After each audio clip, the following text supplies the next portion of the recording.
समुद्र किनारे एक गांव में कृष्णाबाई नाम की बूढ़ी माता रहती थी। वह भगवान श्री कृष्ण की परम भक्त थी।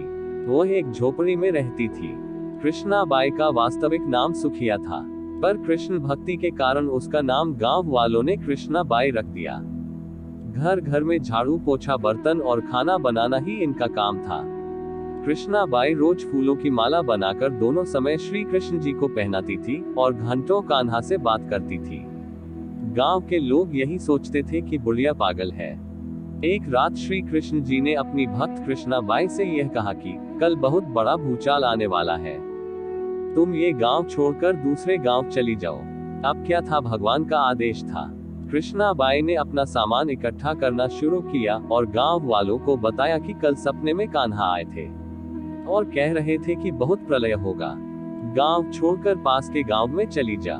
पर लोग कहां उस बूढ़ी पागल की बात मानने वाले थे। जो सुनता वही जोर जोर ठहाके लगाता। इतने में बाई ने एक बैलगाड़ी मंगाई और अपने कान्हा की मूर्ति ली और सामान की गठरी बांधकर गाड़ी में बैठ गई और लोग उसकी मूर्खता पर हंसते रहे। कृष्णाबाई अपने गांव की सीमा पार कर अगले गांव में प्रवेश करने ही वाली थी कि उसे कृष्ण की आवाज आई, अरे पगली, जा अपनी झोपड़ी में से वह सुई ले आ जिससे तू माला बनाकर मुझे पहनाती है। ये सुनकर माए बेचैन हो गई और तड़प गई कि मुझसे ये भारी भूल कैसे हो गई। अब मैं कान्हा की माला कैसे बनाऊंगी।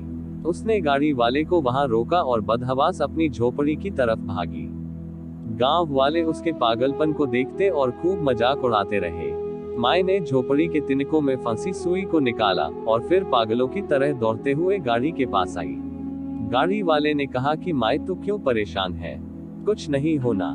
माए ने कहा, अच्छा अब चल और जल्दी से अपने गांव की सीमा पार कर। गाड़ी वाले ने ठीक ऐसे ही किया। गाड़ी जैसे ही सीमा पार हुई, पूरा गांव ही समुद्र में समा गया। सब कुछ जलमग्न हो गया। गाड़ी वाला भी अटूट कृष्ण भक्त था। भगवान ने उसकी भी रक्षा करने में कोई विलंब नहीं किया।